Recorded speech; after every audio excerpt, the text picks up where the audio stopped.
ይህ ገጠመኝ ለመጀመሪያ ጊዜ እስር ቤት እየተዘዋወርኩኝ እንዳስተምር የጋበዘኝና የረዳኝ እስረኞችን እንዳስተምር ምክንያት የሆነኝ ገጠመኝ ነው። በደንብ አዳምጡ።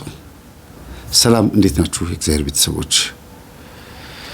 አሜን። የአምላካችን የጌታችን የመድኃኒታችን የኢየሱስ ክርስቶስ ስሙ ከአጽናፍ እስከ አጽናፍ ከፀሐይ መውጫ እስከ ፀሐይ መጥለቂያ በፍጥረት አንደበት ሁሉ የተመሰገነ ይሁን። እንደ እግዚአብሔር ፍቃድ ዛሬ ክፍል 166ኛ የህይወት ገጠመኝ ይዤላችሁ መጥቻለሁ። ይህ ገጠመኝ ከዛሬ 3 ዓመት በፊት አጠቃላይ 4 ዓመት ሊሞላው ነው። የዛሬ 4 ዓመት በሉት ለቁም ነገር እንዲበቃ ያደረገው እንዲሁም ደግሞ ገጠመኙ በእናንተና በእኔ መካከል በጣም ብዙ የእስረኞችን ገጠመኝ አምጥቼ ብዙ ውይይት እንድንወያይ ምክንያት የሆነን እናንተም የታሰረ ወንድም አለኝ፣ የታሰረ አባት አለኝ፣ እናት አለችኝ፣ እህት አለችኝ ብላችሁ ብዙ ገጠመኝ እንድትነግሩኝ ምክንያት የሆነው መምህር ስለ እስር ቤት ካነሳህማ እኔም አለኝ ብላችሁ ብዙ እንድትነግሩኝ ምክንያት የሆነው ማለት ይቻላል። በአጠቃላይ ይህ ገጠመኝ ነው። እስቲ እንስማው። በጣም ብዙ ዋጋ የከፈልኩበትና ከዛም አልፎ ተርፎ ለእናንተ ግን የምነግራችሁ ቆንጸል አድርጌ ቀንጨብ አድርጌ ነው።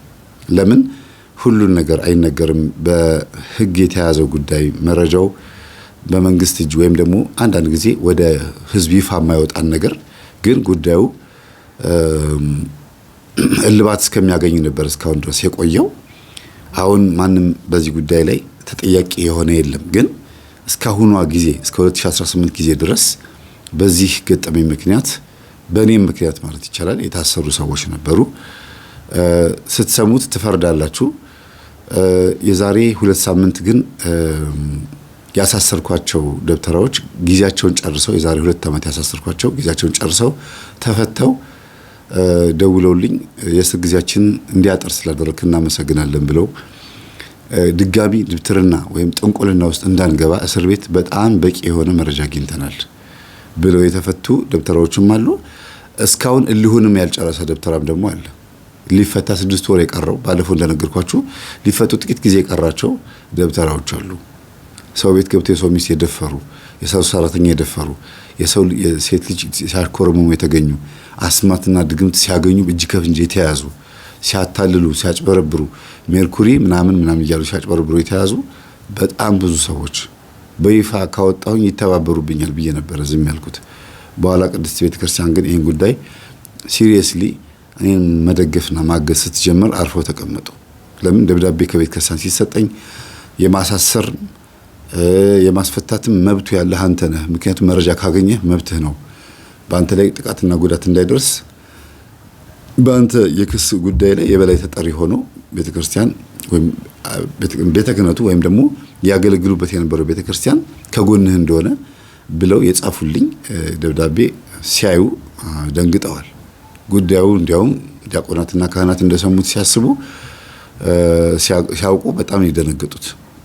ስለዚህ አሁንም እልሁን ያልጨረሰ ደብተራ ሊፈታ ግን 6 ወር የቀረው አለ።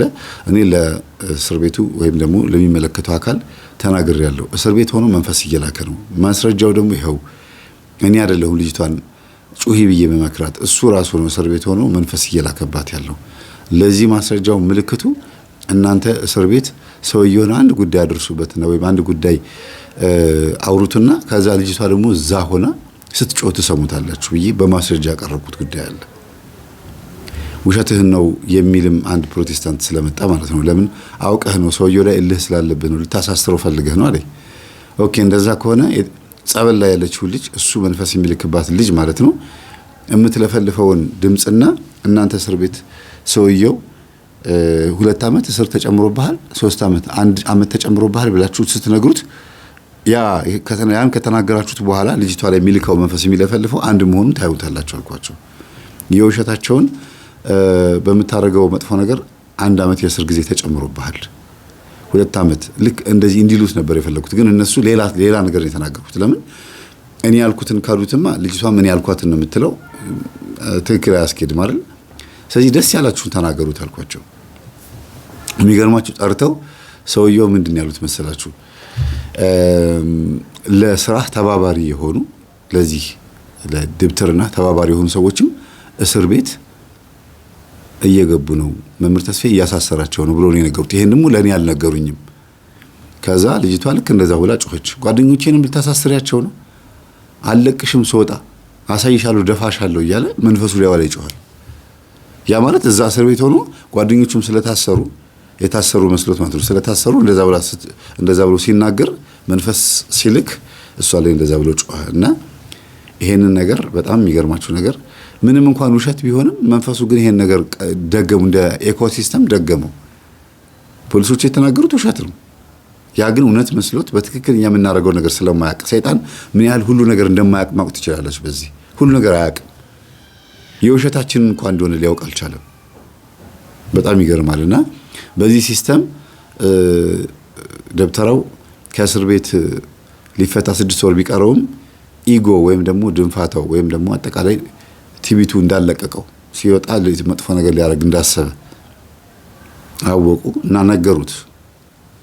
ስለዚህ እስር ቤት ሆነህ መንፈስ እንደምትልክ በማስረጃ ተይዞ ባህልና አርፈ ተቀመጥ። ከእስር ቤት ከወጣ በኋላ በጣም ከባድ ችግር ውስጥ ነው የምትገባው እና ካሁኑ እዚህ ሆነ ንስሐን ብትማር ነው የሚሻለው ብለው ነግረውታልና ይሄን የነገሩኝ በዚህ ሳምንት ነው። ወደ ዋናው ገጠመኛችን ንግባ። እንደዚህ አይነት በጣም ተልካሻ የሆነ አስተሳሰብ ያላቸው ደብተራዎች እስር ቤት ሲገቡ መጨረሻቸው እዛው መበስበስ ነው። ሌላ ምንም ነገር የለውም። እስር ቤት መታሰር ወንጀለኝነት ነው ማለት አይደለም። በእርግጥ ሁሉም ሰው ሲታሰር፣ ምክንያቱም ያለ ጥፋቱ የሚታሰርም ሰው አለ፣ በጥፋቱ የሚታሰርም ሰው አለ። በሐሰት ተከሶ በደቦ ተፈርዶበት ያላደረገውን ነገር አደረክ ተብሎ እንደዚህኛው ገጠመኝ አሁን ለነገራችሁ እንደተዘጋጀሁት አይነት ገጠመኝ ማለት ነው። የእውነት ግን ጥፋት አጥፍተው ሲታሰሩ ግን ጥፋታቸውን ማመን ነበረባቸው። መንፈሱ ምን ያህል እንዳልታሰረ የምታዩት በዚህ ነው። ሰውየው እስር ቤት ነው ያለው፣ አይምሮና ህሊናው ግን ስጋው እንደታሰረው አልታሰረምና መንፈስ ይልካል። ጸበል ቦታ ላይ በተደጋጋሚ መንፈስ እየያዘች ትሸኛለች። መምህር ኧረ እስር ቤትም ሆኖ ሰውየው መንፈስ መላኩን አላቆመም፣ ታስሮ የሚልክብኝ ከሆነ ከተፈታ በኋላማ ከባድ ነገር ነው የሚሆነው ብላ ልጅቷ እስክትሰጋ ድረስ ማለት ነው። ይሄ ሁሉ ግን የሚሆነው እግዚአብሔር እኛ ሊያስተምረን እንጂ ልጅቷ ሊያሰቃያት አይደለም። በምንድን ነው የሚያስተምረን? ሰው ታስሮ እንኳን ሊማር እንዳልቻለ አንድ፣ ሁለተኛ እስር ቤት ስጋ ቢታሰርም እስር ቤት ደብተራዎች ጠንቋዮች ቢታሰሩ መንፈሳቸው የሚልኩት መንፈስ ግን እንደማይታሰር፣ ሰይጣን እንደማይታሰር፣ ሰይጣን የሚታሰረው በእግዚአብሔር ኃይልና በኢየሱስ ክርስቶስ ስልጣን ብቻ እንደሆነ ማሳያ ነው። እስካሁን የነገርኳችሁ ማለት ነው። እንግዲህ ዛሬ ልነግራችሁ ያሰብኩት ገጠመኝ እጅግ በጣም ብዙ ትምህርት የምንማርበት ነው።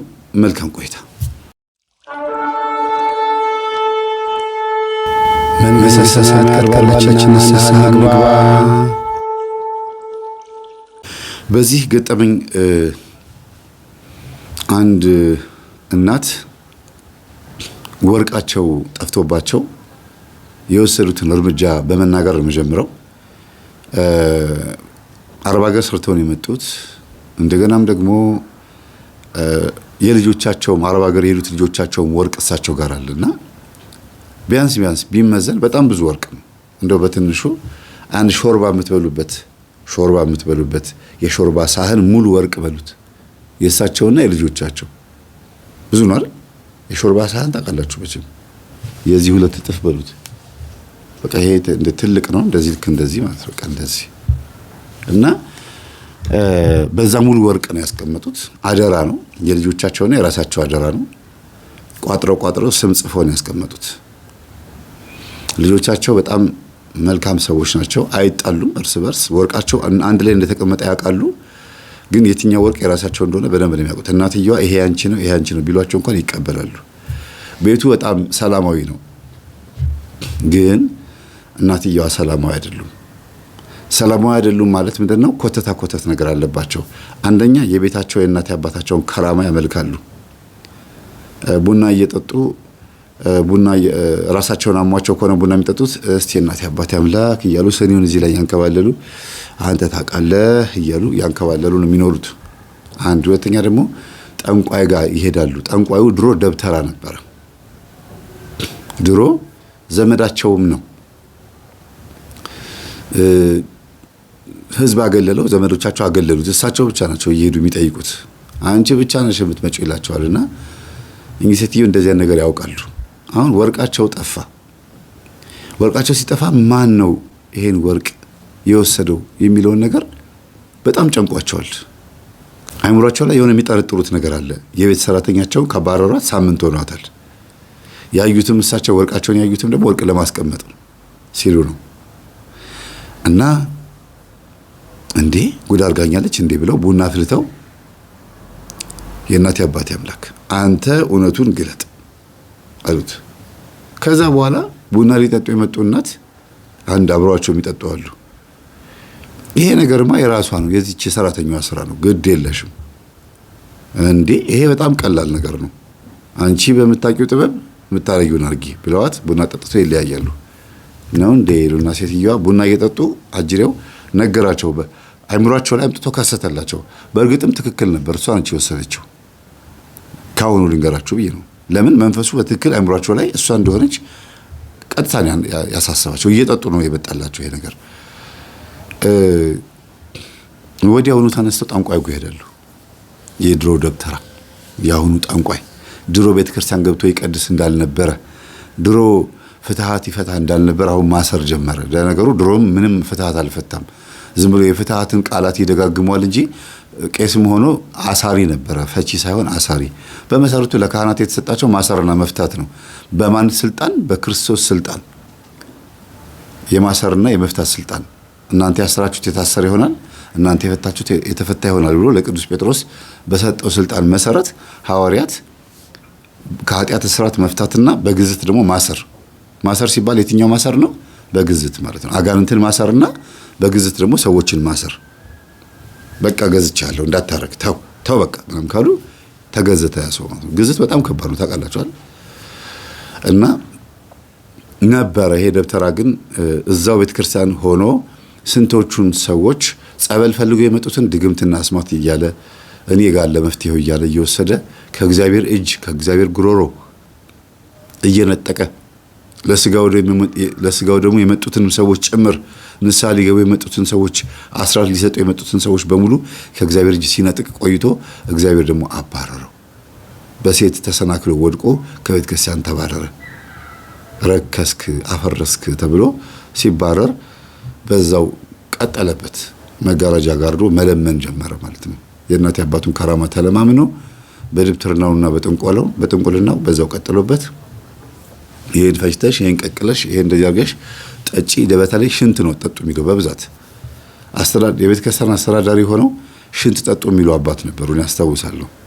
ታውቃላችሁ ወደ ኮተቤ መስመር ሽንት ጠጡ የሚሉ ሽንት መድኃኒት ነው እያሉ የደገሙበት የሚያጠጡ ሰውዬ ነበሩ።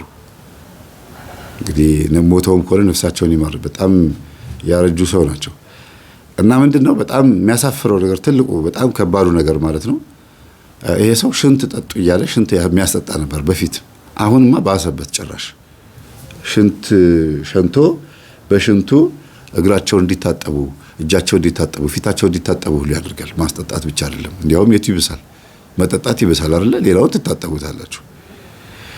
እና እሱ የሚሻናው ሽንት ይፈለጋል ማለት ነው። የሰው የሚሻናው ሽንት ይፈለጋል። በጣም ነው የሚፈልጉት ሰዎች። እዛ የሚመጡ ሰዎች ዛሬ እኔ ነኝ እድለኛ ተረኛ እያሉ እና እኚህ ሴትዮ በጣም በሚገርም ሁኔታ ይሄንን ፓርቲሲፔት አድርገዋል። ይሄንን ነገር ይሄን ሴሪሞኒ ተሳትፈዋል። እና ልጅቷ እንደሰረቀች ታወቀ። እና እግረ መልስ የሚባል ወይም ሌባን መያዝ የሚቻልበት ጥንቁልና አለ። ከሄደችበት ተመልሳ እንድትመጣ ያንን ጥንቁልና ሰጣቸውና ችግር የለው መልስልሻለሁ፣ ግን ወረታውን ትከፍኛለሽ፣ ከተሰረቀው ወርቅ ውስጥ አንዱን ትሰጭኛለሽ አላቸው። አረ ችግር የለም ከራሴ ወርቅ ላንስቼ እሰጥሃለሁ አሉት። በቃ ከዛ እሳቸው ቤት ገቡ። በቤታቸው በመጡ በስንት ሰዓት መሰላችሁ? ጠዋት ነው የወጡት። በማግስቱ ነው እንግዲህ ይሄ ነገር የሆነው መቼ ነው? ቡና የጠጡት ማታ አካባቢ ላይ ነው። በማግስቱ ነው ጠንቋይ ቤት ሄዱት። ጠዋት ሄደው 5 ሰዓት ላይ ተመለሱ። ከቀኑ 10 ሰዓት ላይ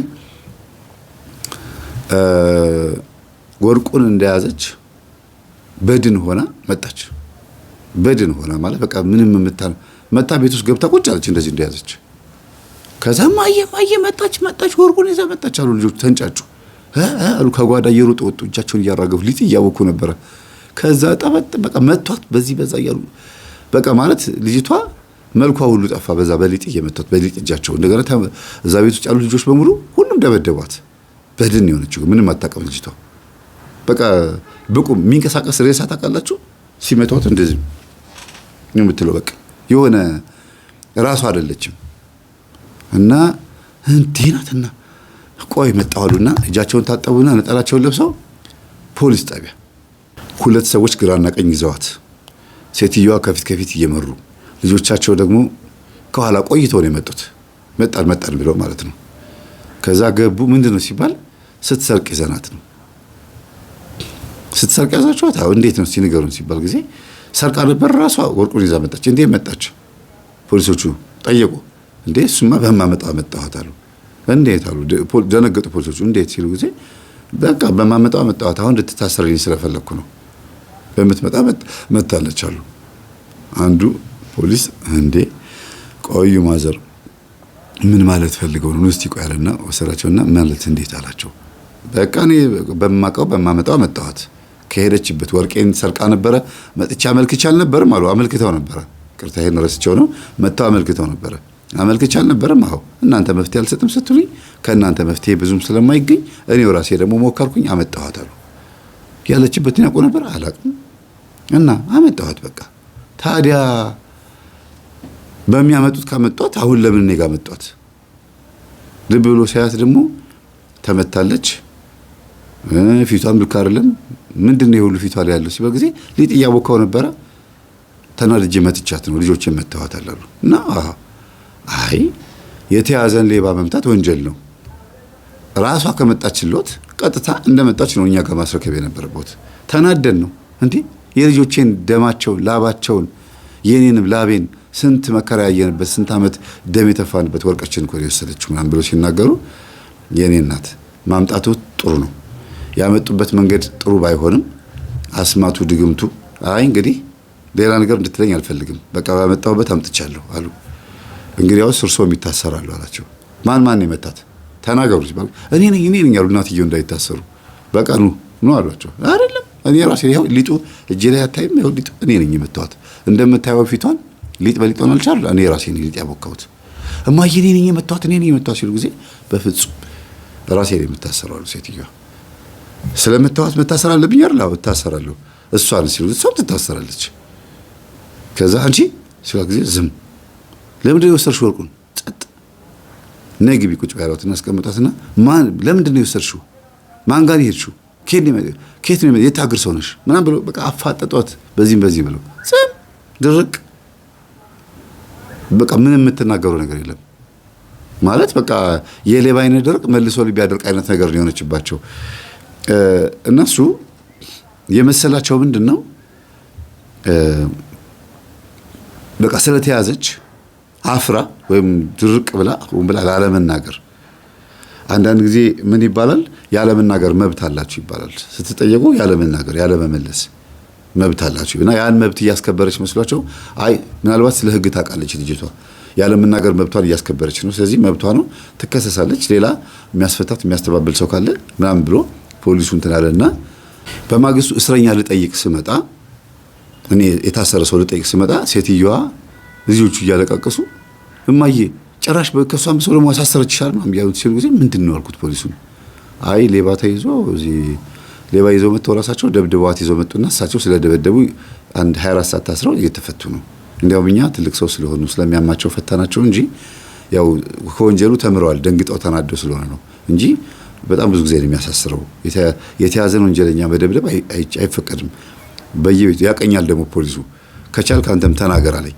ምን ብዬ ልናገር ስለው በሚዲያ ላይ ሌባ ከተያዘ በኋላ መደብደብ አይገባም በዱላ በምን አይመታው ከተደበደበ ደግሞ ፖሊስ ጣቢያ አምጥቶ አለመስጠት ወደዛው መልቀቅ በመሰረቱ መደብደብም የለበትም ከተያዘ ወደ ህግ ማምጣት ነው አለ እኛ ጋር ካመጡ ግን የደበደቡ ሰዎች ራሳቸው ይታሰራሉ ዱላ ይዘው ቆመጥ ይዘው ሌባ ቀጥቅጠው ፊቱን አድምተው ሰባብረውት ምናምን ይዘው ይመጣሉ ራሳቸውም ነው የሚታሰሩት እንደዚህ የሚያደርጉ ሰዎች አለኝ እና እቺን ህግ እንኳን ማወቋት አልኩኝ ምክንያቱም አንዳንዴ ተናደን የምናመጣው ነገር ከባድ ነው በዚህ ተግባባን ከፖሊሱ ጋር እና በጣም መልካም ሰው ነው፣ በጣም ጥሩ ሰው ነው። ሚዲያ ላይ አውቃለሁ ልበላለኝ። አዎ አልኩት። ማን ፈልገህ የመጣኸው አለኝ። አንድ የታሰረ እስረኛ አለ እዚህ በእናትህ የሰባተኛ ሰፈር ልጅ ነው። ልጁ ሰባተኛ ሰፈር ነው ሰፈሩ እንጂ ማለት ተከራይቶ የሚኖረው እዛ ነው። ያደገው ግን እዚሁ እኛ ሰፈር አካባቢ ላይ ነውና ለስራ ቦታው እንዲቀርበው እዛ አካባቢ ትምህርት ቤት አለ ታውቁት እንደሆነ መናኸሪያው ጋር እና የዛ ትምህርት ቤት መምህር ነው እና በሐሰት ተከሶ የታሰረው የፖለቲካ ጉዳይ ነው ይባላል። ግን ዞሮ ዞሮ ልጠይቀው ነው የሄድኩት። ብቻ መናኸሪያው አጠገብ መርካቶ ሰባተኛ ሰፈር ማለት መናኸሪያው አጠገብ ያለ ትምህርት ቤት አለ ሃይስኩል ታውቁታላችሁና እዛ የሚያስተምር መምህር ነበርና በአንዳንድ ኬዞች ምክንያት ትንሽ በፖለቲካ ግጭት ይመስለኛል ልጁ መንፈሳዊ ሰው ነው። አንዳንድ ሲሉት ትንሽ ተበሳጭቶ ቃላት ተናግሮ አሰሩት። እሱን በመንፈሳዊ ሕይወት በጉባኤ ስለሆነ የማውቀው እሱን ለመጠየቅ ሲሄድ ነው እንግዲህ ተግባባ ነው ከዚህ ፖሊስ ጋርና እስረኛው መጣ። ተስፍሽ በጣም ነው የማመሰግነው። ቤተሰቦቼ እንዳይሰሙ መታሰሬን ማነገር አለኝ። ጓደኛ ነው ደውሎ የነገረኝ እና ምን ያስፈልጋል አልኩት። ቤተሰቦቼ እንዳይሰሙ ይጨነቃሉ አለ። የሚገርማችሁ በአንድ ሳምንት ውስጥ እፈታለሁ ብሎ ያሰበ ሰው 2 ወር ከ15 ቀን ምናምን የታሰረው እና ዋሶኜ ለማስፈታት ያየሁት መከራ እኔን የማውቀው በጣም በጣም ብዙ ችግር ነው የገጠመኝ። ለምን ልጁ የታሰረበት ምክንያት በራሱ ከባድ ነው። እነሱ አዙረውበት ማለት ነው። መጨረሻ ላይ ግን ምን ነፃ እንደሆነ ሲታወቅ ነው እኔንም ፈቅደውልኝ እንዲፈታ የሆነው። ከዛም ጭራሽ እንዲያውም እንደ ወንጀለኛ ሪከርድ ተደርጎበት እንዳይታሰብ ማለት አንዳንድ ጊዜ በምንም መንገድ ይሁን ታስራችሁ ከተፈታችሁ የታሰራችሁበት ኬዝ ይቆጠራል። ስንት ጊዜ እንደታስራችሁ ታይቶ ከዛ በኋላ የሆነ ከባድ ወንጀል ሲሰሩ ከባድ ነገር የሚፈረደው እና ኬዙ መጨረሻ ላይ ጤናማ እንደሆነና በስህተት እንደሆነ ሆን ብለው ሊያሳስሩት የሚፈልጉ ሰዎች እንደነበሩ ታውቆ የተዘጋው።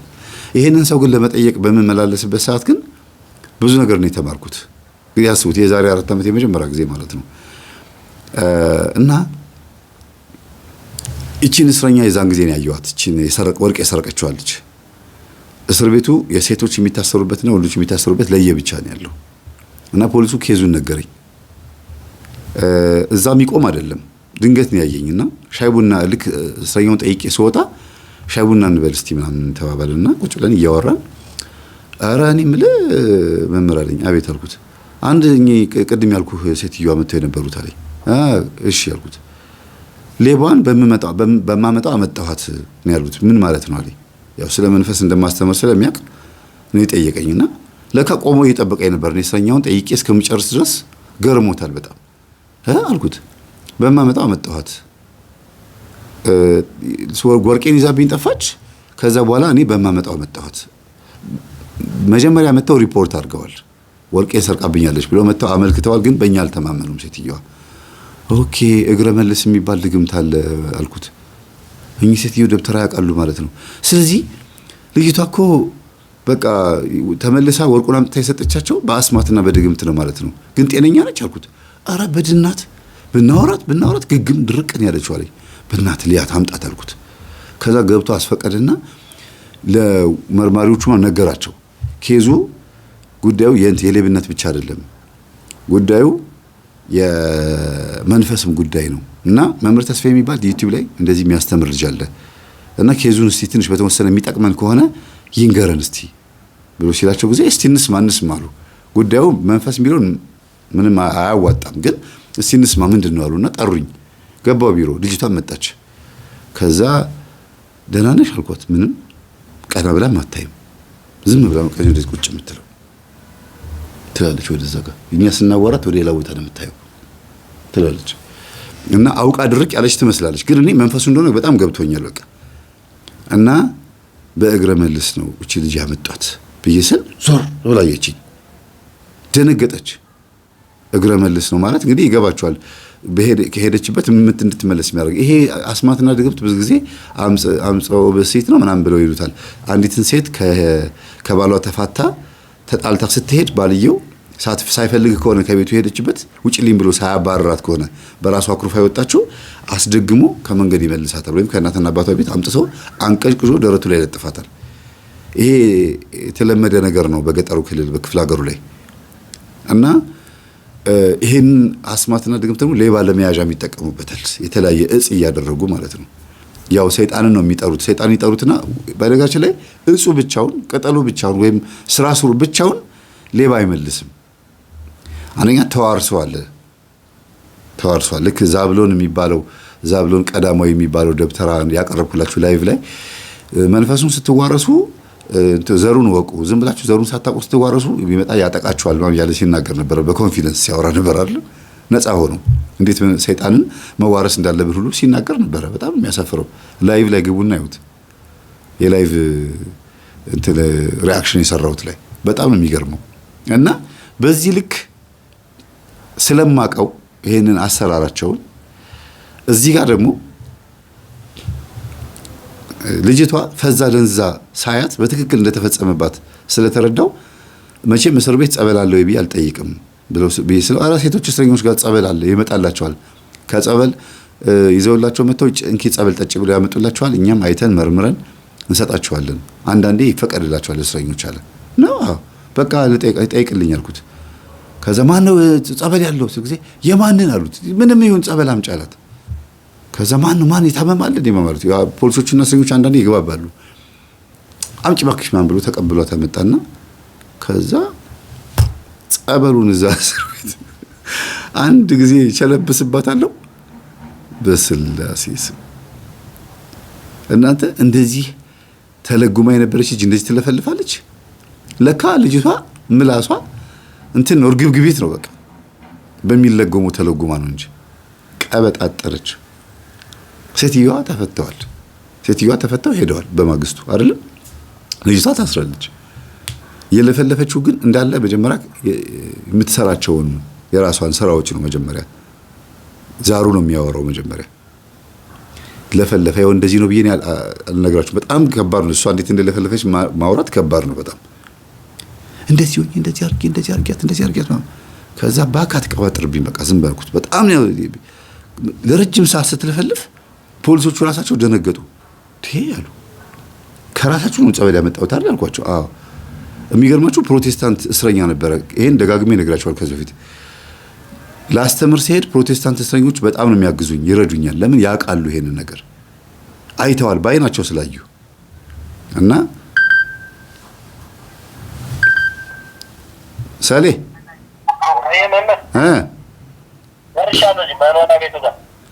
እሺ ሰሌ የሆነች ቀረጻ ላይ ነበርኩኝ። ትንሽ ትታገሰኛለህ ወይስ ትመጣለህ? እሺ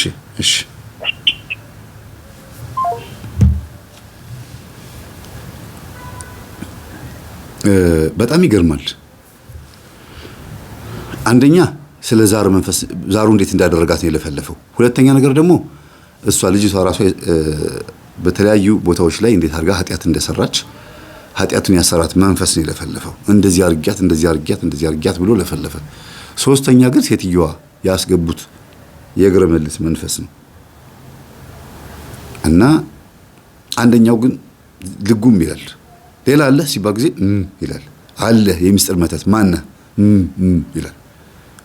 ሌላ አለ። አምጡ ጸበል አልኳቸው። ሌላ ጸበል አለ። ኧረ እንዲህ አልቅብናል እኮ በሽተኛ ሰው ታሞ እኮ ነው አላቸው። ከዛ አምጥቶ ሰጡት እና ደጅ ላይ አወጣናት። ትንሽ ቢሮ ስለበሰበሰበት ደጅ ላይ አወጣናትና ዝም የጀሪካኑ ደጅ ለቀኩባት በላዩ ላይ በቃ። ደግሞ አጋጣሚ ሆነ የቅዱስ የአባታችን የአቡነ ሀብተ ማርያም ጸበል ነበር። መጀመሪያ ቅዱስ ሩፋኤል ነበር ያደረኩት። ቀጥሎ ደግሞ የአቡነ ሀብተ ማርያም። ከዛ በኋላ የሚስጥር መተት ነኝ ብሎ በዚህ ግጥም አጎ ጥርስ እንደዚህ አድርጎ ጥርስ ገጥሞ ማውራት ታውቃላችሁ እንደሚለው ቻልኩበት እንዴ። ያው ቦታው ላይ ስለነበርኩኝ ነው። ቦታው ላይ ስላችሁ እኔም ራሴ ታማሚ ስለነበርኩኝ አይጠፋኝም። ይሄ የወጋ ቢረሳ የተወጋ ይረሳ አይደል? እንዴት እንደነበርኩ ስለማቅ ነው። እና በጣም የሚገርማችሁ ነገር ፖሊሱ ደነገጠ። እኔም ራሴ ደንግጫለሁ። ምክንያቱም እግዚአብሔር ረድቶኛል። እቺ ፈውስ እቺ አይነት አሰራር ለኔ ምንድነው በሬ ከፈተችልኝ። እስር ቤት መጥቼ ለእስረኞች ለሴቶቹ ችግራቸውን እንዳይላቸው እንዳማክራቸው እንዳስተምራቸው እድል ተከፈተልኝ። ከዛ ሁሉም እስር ቤት መጠራት ጀመርኩኝ። እዛም ደብዳቤውን ተቀባበሉት። በቃ ቤተክርስቲያን ሄጄ እንደዚህ እንዳስተምር ፍቃድ ይሰጠኝ ብዬ ፍቃድ ተሰጠኝ። ከዛ ደግሞ እንደገና ደግሞ ፍቃዱን ራሱ በመምህር ግርማ ምክንያት ደግሞ ሲከለክሉኝ እኔ ግን እስር ቤት መቀጠል ጀመርኩኝ። ተጠርቻለሁ ኦልሬዲ በቃ ለምን ባስተምሯችን ማይፈቅዱ አሉ። ከስራ አስኪያጅ ሲቀያየር የተሰጠን ደብዳቤ ሊቀሙን የሚሞክሩ ሰዎች አሉ በቤተ ክህነት ደረጃ። የራስ ጉዳይ እኛም እንጃ። አንዴ በሩ ተከፍቷል ብዬ ልጅርኩ ማስተማር ጀመርኩ ማለት ነው። እና እዚህ ጋር ግን የተፈጠረው ነገር ምንድነው? ምን እናርግ ነው እነሱ። ከዛ ሴቶቹ ጋር ሄዶ ልብስ አምጣልኩት። እስቲ ትርፍ ልብስ ያላችሁ አምጪ በጊዜ እኔ ያለኝ ምናምን ብለው ልብስ አመጡ። ልብሷ ተቀየረላት። ሴት እስረኞች መጣው ልብሷን እንዲያለብሷት ተደረገ። ወደ ውስጥ ወደ ጓዳ ገብታ ማለት ነው። ከዛ ወደ ልቧ ስትመለስ ትላለች። ደህና ነሽ አልኳት። እግዚአብሔር ይመስገን አለችኝ። ተመስገን አወራሽ? ምን ሆነሽ ነው? እኔ አላውቅም። እንዴት ነው? የት ነው ያለው? ታች እስር ቤት እንዲህ ምን አርኪ ምናምን አለች። ወርቅ ሰርቀሽ? አዎ ምን ሆኜ ነው እንደዚህ ያደረኩት ግን ምናምን አለች። በቃ ምን ሆነሽ እንደሆነማ አንቺ ብትነግሪኝ ደስ ይለናል። እሱን ንገሪኝ አንቺ አልኳት። አይ በቃ ቀስ ብዬ እናገራለሁ አለች። አይ እውነቱን ተናገሪ፣ የተፈጠረው ነገር ንገሪ። ይቺ አረመኔ ይቺ ርኩስ ጉድ አደረገችኝ ምናምን አለች። ሴትዮዋን መስሎናል እኛ። ዝም አለች። በዚሁ እመጣለሁ ጠይቅሻለሁ እስር ቤት አልኳት። እስር ቤት መጥቼ እዚሁ አሁን ያለችበት ቦታ መጥቼ ጠይቅሻለሁ። አንቺ ግን ጾሚ፣ ጸልይ፣ ስገጂ እዚሁ እስር ቤት። ከዚህ እስር ቤት መውጣት የምትፈልጊ ከሆነ ሀቁን ትነግሪናለሽ አልኳት። ጸጥ አለች በቃ። እና እኔ ማወቅ የፈለኩት አንድ ነገር አለ። ምንድነው? ልጅቷ ጉድ ሰራችኝ ሴትዮ ያለችው ማንን ነው? ከዛ ያ ሴትዮ የተናገሩትን ንግግር መታገስ አልቻልኩም፣ ወይም ደግሞ ዝም ማለት አልቻልኩም። ለሴትዮዋ ደውለህ ንገራት አልኩት። ቻው ብያቸው ከወጣው በኋላ ስልክ ተለዋውጠናል ከፖሊሱ ጋር። ለሴትዮዋ ደውለህ ንገራቸው፣ ልጅቷ ላይ ያለው መንፈስ ተይዟል፣ ጮሃለች። የቤተሰቦቿ ዛር ጮኸ። እንደገና እርሶ ደግሞ የላኩባት ያስገቡባት እግረ መልሱ መንፈስ ጮኸ። ሌላም ደግሞ የሚስጥር መተት አለ እና የኔን እናት የወሎት ማስተዋል ያለቦት እርሶ ምንም እንኳን በእግረ መልስ ልጅቷን ቢመልሷትም አላቸውና ደነገጡ። አሉ በእግረ መልስ ልጅቷን ቢመልሷትም ግን ከበስተጀርባዋ ግን ሌላ ሰው አለ። እኔ እንደ መርማሪነት የምነግሮት መምህር ተስፋ የሚባል እዚህ አንድ የቤተ ክርስቲያን መምህር የመምህር ግርማ ልጅ እስረኛ ሊጠይቅ መጥቶ ጸበል አድርጎላት እርሶም ተጋልጠዋል። እሷን የላካትም ሰው ሳይኖር አይቀርም አላቸው። እንዴት መጣው እስቲ ያሉና ግር ብለው መጡ። ልጆቻቸውም አንድ ላይ እዛው አካባቢ ነበር። ምንድነው እሱ አሉ። የወሎት የጮኸችው እንደዚህ ነው፣ ይኸው አዳምጡት ብሎ አሰማቸው። የለፈለፈችውን በሙሉ ስማ፣ የኋላ ታሪኳን የገጠር ታሪኳን ሁሉ እኮ ነው የለፈለፈችው። ከዛ የሆነውስ ሆነ። እኛ ይሄ የግርማ ልጅ ተስፋ የምትለውን በሚዲያ ነው የምናውቀው፣ አንወደውም። በተለይ ልጆቼ ጭራሽ አይወዱትም፣ ይጠሉታል። እኔም አልወደውም፣ አላውቀውምም፣ አልወደውም፣ አይመቸኝም። ሁሌ መንፈስ ስለሚል አሁንም አገናኝቶናል። እንዴት እንደዚህ ሊሆን እንደቻለም ገርሞናል። ግን ከንግግሯ እንደተረዳሁት ከሆነ ከበስተጀርባ አይሆን ነገር አለ ማለት ነው። ጉድ ሰራችኝ ሴትዮ፣ ጉድ አረገችኝ። እኔን ይሁን ሌላ ሰው ይሁን መታወቅ አለበት። ጠራው አሉ። ማንን? መምህር ተስፋዬን። ከዛ ደወለና መምህር ብትመለስ ሳለኝ፣ አረ ለምን አልኩት። መተዋል እንዳለ ግር ብሎ መተዋል አለኝ። እንዴ አሁን አልኩት። 1 ሰዓት ሆኖታል እንግዲህ። በልሽ ሰዎች አግኝቼ እያወራሁኝ ነው፣ ምሳ እየበላ ነው ከሰዎች ጋር ስጨርስ እመጣለሁ አልኩት። ቁጭ ነው ጠበቁ፣ እንደ እስረኛ እስር ቤት ቁጭ ነው። ለ1 ሰዓት ያክል ጠብቀውኛል። ምክንያቱም ብዙ ርቄ ሄጃለሁ። እንደገና ተመልሼ ሄድኩኝ። ከዛ እንደምን አላችሁ ብዬ ሁሉም ሰላም ስላቸው እንደዚህ ነው የሰጡኝ። እጃቸው እንደዚህ ምናምን ብለው አልጨበጡኝም። እንደዚህ የሚሰጡት ነገር የለም እዚህ ጋር እንደዚህ ሰላም እንደ ምን ነው ሊጥ ያቦካችሁን እንዲያሆንም አልኳቸው። እና ሁለቱ ሳቁ ልጆቹ። እና ተጠይፋችሁኝ ነው አልኳቸው። አይ እንደው ገርሞናል እኮ እንደዚህ የምንጠላው ሰው በህይወታችን ላይ እንደው ሚስጥርን ሲገልጥ ገርሞናል አሉ። ለማንኛውም ሚስጥር አልገለጥኩም፣ እግዚአብሔር ነው ሚስጥር የገለጠው። ምን ፈልጋችሁ ነው አልኳቸው። እንደው ልጅቷ ስትለፈልፍ ራሷ ብቻዋን አትመስልም፣ የሆነ ነገር ከበስተጀርባ ያለ ይመስለኛል አሉ። እኔም ተናግሬያለሁ፣ ብቻዋን አይደለችም አልኳቸው። ከዛ ጸበል እንደገና ይምጣ ተባለ፣ ወይም ጸበል ትሂድ ተባለ። ይፈቀድልኝ አልኳቸው። አይ አትወጣም ከእስር ቤት አሉ። እሺ ጸበል ይምጣ ተባለ። እንደገና ጸበል ተረጨች። ተናገረ፣ ለፈለፈ። ማን የላካት? ተናገር፣ ከማን የመጣኸው? ልጅቷን የላካት ማን ነው ብዬ ስናገር ስሟን ተናገረች። እሳቸው ቤት 6 ወር የተቀመጠች ዘመዳቸው አሁን ቤት ተከራይታ የወጣች ቤት ውስጥ ጸበኛ አብረው ነበሩ የሚኖሩት። በጸብ ምክንያት ነው ወጣ ተከራይታ የምትኖረው። ምን አልካት ሲባል ልጅቷ አልናገርም ብላለች። ልጅቷ ራሷ ግን መንፈሱ አጋለጣት ደግሞ ልጅቷን። አይ ሀብት ትፈልጊያለሽ ወይ ስንላት ሰራተኛዋን አዎ አለችን። ሀብት የምትፈልጊ ከሆነ እዚህ ቤት የተደበቀ ወርቅ አለ። እኔ እዚህ ቤት እያለሁኝ 6 ወር ተቀምጬ ተደብቆ ያየሁት ወርቅ አለ። እሱን ወርቅ ሳልወስደው ነው ተጣልጄ ከዚህ ቤት የወጣሁት። ስለዚህ እሱን ወርቅ አውጥተን መካፈል አለብን እና ሀብታም ትሆኛለሽ ስላት አልሰማም አለችኝ። አይ አይሆንም፣ ከባድ ነው፣ ይሄ ኃጢአት ነው፣ አልፈልግም፣ እኔ ፈርቻለሁ፣ በፍጹም በዚህ መልኩ እኔ ሀብት አልፈልግም ስትለኝ ጊዜ እሺ ብላ እንድትታዘዘኝ አስነካኋት እና እኛ ገባን አለ። ሴትዮዋም ነች የምታወራው። መንፈሱ የሴትዮዋንም አንደበት ነው አምጥቶ የሚያወራው። መንፈሱም እንደራሱም ደግሞ ያወራል። አምጥተን አስነካናት ይላል። አስነካናት የሚለው ማን ነው? ሴትዮዋና ደብተራው በመንፈስ ሆነው ያወራሉ። መንፈሶቹም ደግሞ ገባን፣ ከዛ በኋላ እኛ ገባን ግቡ ተብለን ይላል። ደግሞ ሁለቱም ናቸው የሚያወሩት። አንዳንድ ጊዜ ማን እንደሚያወራ ለይታችሁ ካላወቃችሁ ለማያውቅ ስለ መናፍስት ሴራ ለማያውቅ ሰው ግራ ነው የሚያጋባው። ምንድነው ማን ነው የሚያወራው? ምንድነው የምታወራው ነው የምትሉት። ሴትዮዋ ራሷ የምታወራ ነው የሚመስላችሁ። እኩል ነው የሚያወሩት። መንፈሱም ደብተራውም አስደጋሚውም እንደገናም ደግሞ ደጋሚውም አስደጋሚውም ነው የሚያወሩት ሶስቱም። ልጅቷም ልታወራ ትችላለች ደግሞ ወደ ልቧና ስትመለስ እና በአንድ አካል ላይ ስንት አይነት አካል ነው የሚያወራው። ሰው እኮ በጣም ከባድ ነው። የስንት መንፈስ ማደሪያ ነው በእናታችሁ። እና ወደ ልቧ ተመለሰች ሴትዮዋ። ወይ ጉድ ሰራች እቺ ሴትዮ።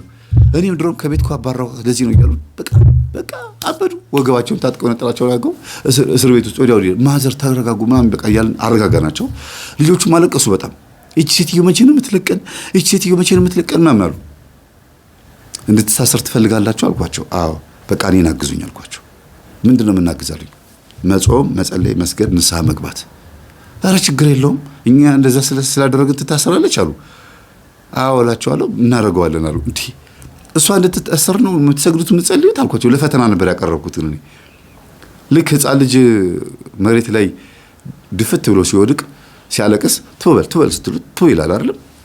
ብላችሁ መሬቱን ስትመቱት ልጁ ዝም ይላል። መሬቱ ስለተመታ ወይም ደግሞ ወንድሙ ከሆነ የመታው ወንድሙን ሄዳችሁ አንተ ለምን መታው ስትሉ ይሄኛው የተመታው ልጅ እያመመውም ቢሆን ያኛው ስለተመታ ብቻ ዝም ይላል። የሆነ ሰው መጎዳት፣ የሆነ ሰው መታሰር፣ የሆነ ሰው እንደዚህ ችግር ውስጥ መግባት ለሆነ ሰው መረጋጋት ነው። ኢቭን ተገዳ የተደፈረች ሴት ልጅም በሆነ ግፍም የተገደለ ሰውም ካለ ሟቹ ሞቷል እኮ ግን ገዳዩ ተይዞ በሞት ቅጣት ሲቀጣ ሲታሰር ሲያዩ የሚረኩ ቤተሰቦችም አሉ። ይቅር ብለናል አይሉም። ወይም ደግሞ በእርግጥ ይቅር ብለናል ይከብዳል። የገደለ ይገደል የሚል የኦሪት ሕግ ነው ጭንቅላታችን ውስጥ ያለው። የዓመተ ምህረት የአዲስ ኪዳን ልጆች ሆነን ማለት ነው። ምህረትን የሚያደርግ እንትን የለንም። ይሄ ይቅር ብያለሁ የሚል እንደው አፋችን ላይ ቢሆንም አስተሳሰባችን ግን ከባድ ነው እኛ እና ግን ዞሮ ሴትዮዋ መታሰር አለባት። ገብቷቸዋል። ግን የሚጾሙት የሚጸልዩት እሷ እንድትታሰር ነው ወይ ብዬ ስጠይቃቸው አዎ ማለታቸው ገርሞኝ ነው። ከዛ በእርግጥ እናንተ ወደ ጸበል ሂዱ፣ እኔና እርሶም ችግር አለበት። ይሄ ቡና እያፈሉ የሚካድሙት ነገር ደብተራ ጋር ጠንቋይ ጋር የሚሄዱት ነገር ሁሉ ነገር ተናግሯል፣ ሰምተውታል፣ ተናዟል አልኳቸው። አዎ አሉኝ። ግን ይሄ ሁሉ ኮተት እያለ እርሶም ራሱ እድሜ ልክዎትን ነው ይሄን በዚህ መልክ የሚያመልኩት የነበረውና ይሄ ሁሉ መንፈስ እያለ ይሄ ሁሉ ልጆች ወልደው ደግሞ ማተብም ማስራቸዋል። ይሄ ተገቢ ነው? ንስሐ አይገቡም? እንዲሁ ሴትዮዋ ባትታሰር እንኳን እንደው ይሄን ትምህርት ማዳመጥ ተገቢ አይደለም ስላቸው ጊዜ አይ አሁን እንኳን ትምህርቱን እናዳምጣለን፣ ግን እግዚአብሔር የሰራውን አይተናል። ጸበሉም የመጣው ከእስር ቤት ነው፣ ከዚሁ ነው። አንተ አላመጣኸውም ጸበሉን፣ ገርሞን አላሉ።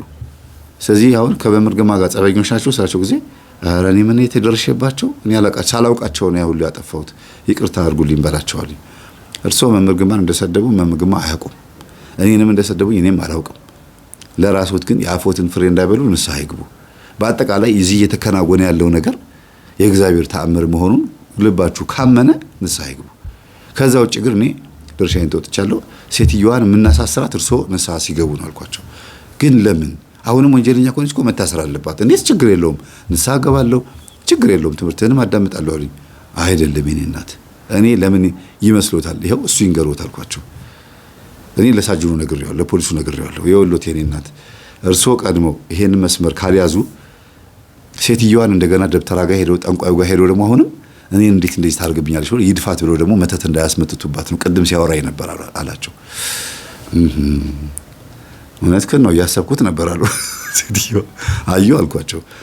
አሁን እርሶ የሆነ ነገር ካደረጉ ይሄን ያደረገቦትን ሰው ሲገሉት ሌላ ኃጢአት ነው የሚሆነው። ስለዚህ አሁን መጀመሪያ ንስሐ ይግቡ፣ በመታሰሯም ደስተኛነቱን ይተውት። ኃጢአቷ ህጉን ያሰራት፣ ኃጢአቷና ህጉ ወንጀለኝነቷን ያሳሰራት እንጂ እርሱ አይደሉም። ራስዎትን ነፃ ያውጡ አልኳቸው። እሺ ከዚህ ነገር ይውጡልን አልናቸው። እሺ ያሉ እኛ በመናሳስረው እናሳስራታለን አልናቸው። እሺ ግን ታስራ ማየት ይፈልጋሉ አሉ። ደግሞ መልሰው ችግር የለውም በወንጀሏ ትታሰራለች ሴትዮዋ፣ ግን እርሶ መስመር ያዙልን። ስለዚህ አንደኛው ልጃቸው ጣራኝና ወደ አጠገብ የመጣና መምህር በእውነት በጣም ነው የምናመሰግነው። ሴትዮዋ የቤታችን ከባድ ጠላት ነበረች። አሁን ግን ሁሉ ነገር ገብቶናል። እኛ ቤትም እያለች ምን ታረገን እንደነበረ የተረዳ ነው አሁን ነው። ከኔ ኪስ ብዙ ገንዘብ ተሰርቋል። ሴትዮዋ በጣም ከባድ ሌባ ናት ማለት ነው ምናምን ብሎ ስለ ወንጀሏ ተናገረ። ችግር የለውም ማለት ነው። እኔ ራሴ ከሳጅኑ ጋር ሳጅኑኝ የቀረው እንዴት አድርገን ሴትዮዋን እናሳስራት የሚለውን ነገር ሂዱ ወደ ቤት አልናቸው። ሄዱ።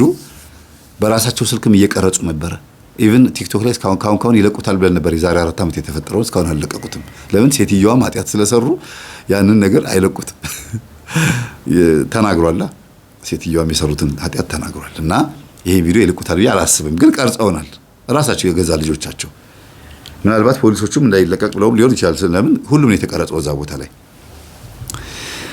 እንደው ብትለቁት ደስ ይለኝ ነበረ። እግዚአብሔር ብትለቁት፣ ፖሊሶቹን አስፈቅዳችሁ ብትለቁት፣ ወይም የፖሊሶቹ መልክ ከላችሁ ብትለቁት፣ ወይም ኦዲዮ ብቻ ቢሆን ጥሩ ነው ብዬ አስባለሁ። እኔ አልተፈቀደልኝም፣ እስር ቤት ኦዲዮ ሪከርድ እንዳደርግ አልተፈቀደልኝም። እና እኚህ እናት ወደ ቤት ከሄዱ በኋላ ከፖሊሶቹ ጋር ስንነጋገር መምህር አሉኝ። አቤት፣ ይሄ የኛ አሰራር ነው፣ ስንፈልግ ትመጣለህ እና አሁን ሂድ አሉኝ።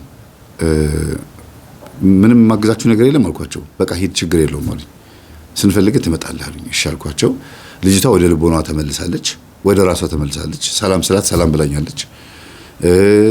ሳቅፋት ታቀፈችኝ። ማለቴ እንደ አይዞሽ ብዬ ሳቅፋት ታቀፈችልኝ። ምንድነው ገብቷታል። በቃ ትንሽ እንባም ያቀረረች ያለቀሰች ነበረ። ድጋሚ ሌላ ልብስ ከሰኞች መጥቶ ነው እንደገና የተጠመቀችው። አስቡት፣ በአንድ ሰዓት ልዩነት ውስጥ። ከዛ እየሆነባት ያለው ነገር ምን እንደሆነ ገባት እና ለምን ነው ሐቁን ማትናገሪው? እንደዚህ አርጊ ብላሽ ነበር ስትባል ጊዜ አዎ አለች። ከዛ በኋላ ግን ምን እንደተፈጠረ አታውቅም። አንድ ሳምንት ሙሉ ሴትዮዋ ያንን ነገር ካደረገቻት በኋላ ለካ ልጅቷ ሎክ ሆናለች። መንፈሱ ከተላከባት በኋላ እንድትሰርቅ የተላከባት መንፈስ ዘግቷታል ልጅቷን እና በድን ሆናለች። ለካ በድን የሆነችው በዚህ ምክንያትም ነው ከቤት ያባረሯት፣ ከስራ ቦታ ያባረሯት። ሴትዮዋ ከሳምንት በኋላ አይደለም እንዴ የወጣችው? ለዚህ ነው የተባረረችው፣ በድን ስለሆነች። ወርቁን ስትሰርቅ በድን ሆናለች እና የምትሰራው የምትይዘው ዕቃ ሁሉ ተሰባብሮ ምናምን። ለምን አባረሯት ብዬ ስጠይቃቸው ነው የነገሩኝና ሴትዮዋ ለዛ ነው ይሄን የምነግራችሁ። በመሀል የረሳሁትን ለማስታወስ ያክል ነውና እኔ ሄድኩኝ። ለካ ፖሊሶቹ ምን አድርገዋል? ይሄ መርማሪው ሳጅኑና አጠቃላይ እዛ የነበሩት አብረውኝ የነበሩ ሰዎች ልጅቷን ሴትዮዋ ቤት ልከዋታል። መቅረጸ ድምፅ አድርገው ምናምን አድርገው ልከዋታል። ሄዳ በጣም ይገርማል። ለካ መናፍስቶቹ አስያዝሽን አስደበደብሽን ብለው ሄደው ሴትዮዋን አስተኝቷታል፣ አሳምመዋታል። ተመልሳ ስትሄድ የታለ ወርቁ? የታለ ወርቁን የታረግሽው? እንዴት አምጥተሽ ሰተሽኝ መልሰሽ ትሰርቅብኛለሽ አለቻት። ከዛ እንዴት እንግዲህ ምን በይ ተብላለች ልጅቷ። ልክ እኛ እንደ ላክንሽ ሳይሆን እንደ ራስሽ ሆነሽ አውሪ ነው የተባለችው። እንዴት እኔ ታዲያ ፈርቼ እኮ ነው መለስኩት ወርቁን። ለምንድን ነው የምትመልሺው? ምን አይነት ሰው ነሽ ብላ ተነሳ። ከታመመችበት ተነሳ ልትመታት ስትሞክር በሩን በግደው ገብተው እጅ ከፍንጅ ያዟት። ድምፁንም ሰምተዋል፣ ማስረጃም አግኝተዋል። ይሄው ድምፅ ማን ብለው ከዛ ሴትዮዋ ታሰረች ማለት ነው። ካፏ ቃሉ እስኪወጣ ነበር የሚፈለገው። ስትናገር እጅ ከፍንጅ ምስክር፣ አንድ ምስክር ሁለት ምስክር ካለ በቂ ነው። ከዛ ልታስይዤ ነው የመጣሽው ስትባል ጊዜ አዎ ትዬ በቃ ሁሉ ነገር ታውቋል፣ ተጋልጧል፣ እስር ቤት ሁሉ ነገር ተሰሚያለች ተባለች። እስር ቤት ሆና ሁሉ ነገር ሰማች። በጣም ብዙ ዓመት የተፈረደባት በነገራችን ላይ የተፈጠረውን በሙሉ ስትሰማ እንዲህ አላለችም። እስር ቤት ሆና መስገድ መጸለይን የጀመረችው ከተማሪዎቹ ጋር። እንዲያውም ናና አስተምር ተብዬ ለመጀመሪያ ጊዜ ማስተማር ስጀምር ራሱ ሴትዮዋ እያለች ነው ያስተማርኩት። ይሄ የዚህ ጉዳይ ባለቤት ልጅቷም የዚህ ነገር ተባባሪ በመሆኗ 1 ሳምንት ታሰረች። እንደመታሰር ሳይሆን እንደ እረፍት ቦታ ነው የተወሰደው። ለምን ወንጀል የለባትም። በመንፈስ ኃይል ተገፍታ ነው የታሰረችው የሚለው ነገር ማስረጃ ተገኘላት። በጣም የሚገርማችሁ ለመጀመሪያ ጊዜ በህጉ ላይ እንትኖቹ መርማሪዎች በህሊና ኖሯቸው ፈርደው በትክክል ቅን ፍርድ ፈርደው አመዛዝነው ተወያይተውበት ልጅቷ የለችበትም ብለው ሲለቁ ያየሁት ያንን ቀን ነው። ከዛ በኋላ አንድ ሁለት አጋጥሞኛል። ግን እውነት እንደው አንዳንድ ጊዜ ፍቅር ይበልጣል። ከህግ በላይ ፍቅር ነው የሚባለው ትክክል ነው። እሺ ከህግ በላይ ምን አለ? ፍቅር አለ። ህግን እግዚአብሔርም ይላል እኮ ህግን ጥሶ ፍቅሩን አሳየ ይባላል። አንዳንዴ እግዚአብሔር ህግን ይጥሳል ፍቅሩን ለመግለጽ። የቅድስት ሶፊያን ታውቃላችሁ አይደል? ቅድስት ሶፊያ ሁለት ልጆቿን ሙስሊም ነበረች። እሷ ክርስቲያን ሆና ልጆቿንም ክርስቲያን ለማድረግ ስትሞክር ባሏ ሙስሊም ነበርና ስንክሳር ላይ ነው የምታገኙት። መስከረም ወር ላይ ይመስለኛል። አዎ ታህሳስ ወይም መስከረም ወር ላይ ነው በዓሏ የሚከበረው። እና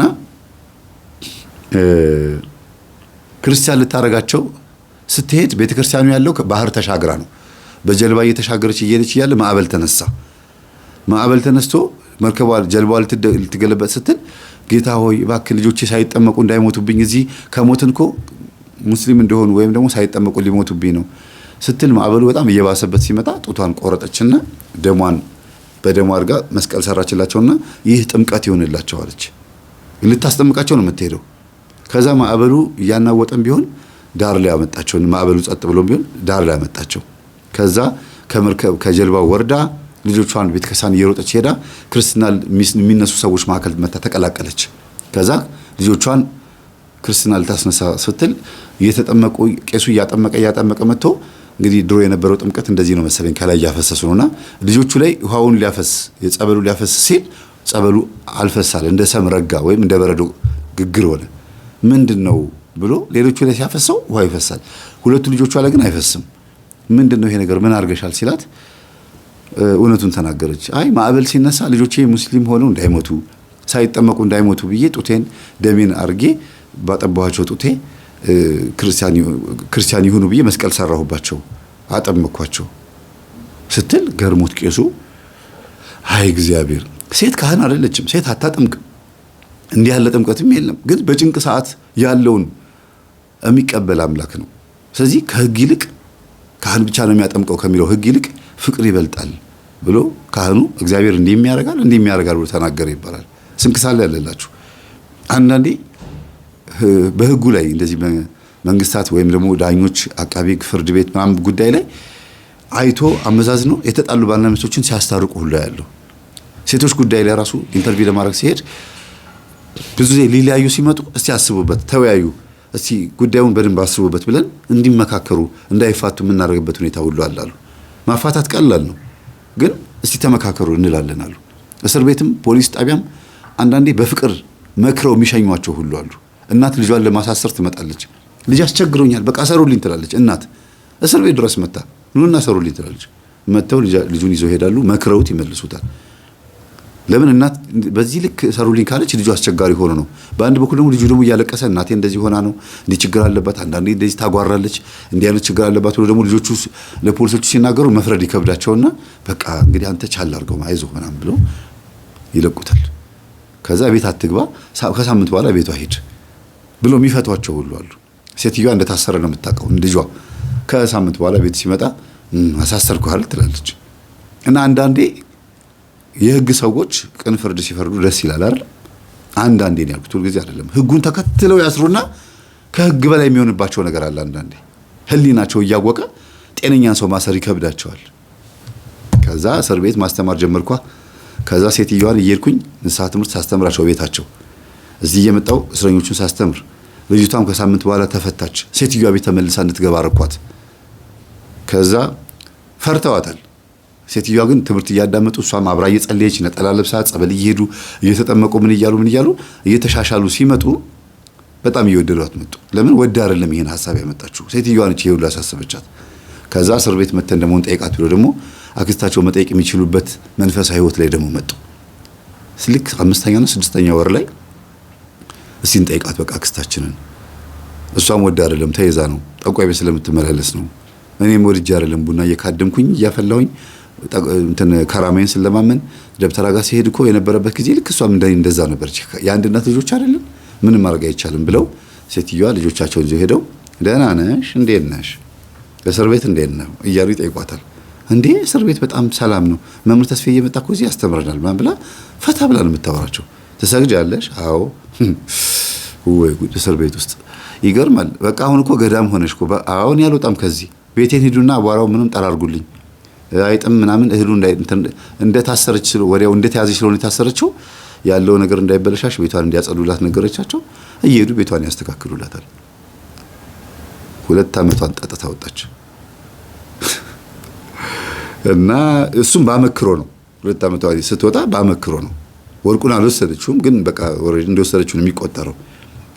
እና ብቻ ፖሊሱም በዚህም በዛም ብሎ 2 ዓመት ብቻ እንድትታሰር ከዛ በላይ ነበር የሚያሳስራት በነገራችን ላይ ግን 2 ዓመት ብቻ እንድትታሰር አደረገና ተፈታችላችኋለሁና ይሄ ገጠመኝ ነው። ሴትዮዋም ንስሐ ገብተው ቆርበው ከእስር ቤት ከተፈታች በኋላ ደግሞ እህታቸውን አስቆርበው አሁን ይኸው ትምህርታችን የሚያዳምጡ ቤተሰቦች ሆነዋል።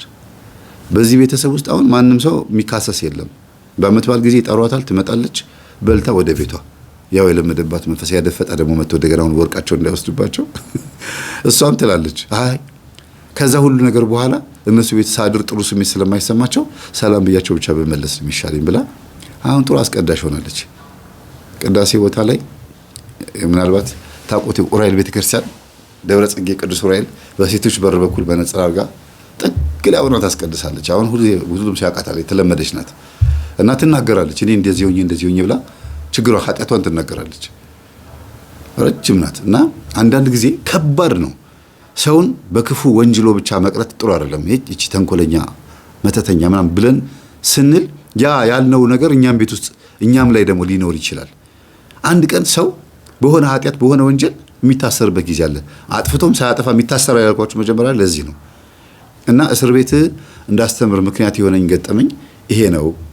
አንድ ቀን እኔም በሐሰት ተከስሼ እታሰራለሁ። መቼም ወንጀል ሰርቼ እታሰራለሁ ብዬ አላስብም እኔ።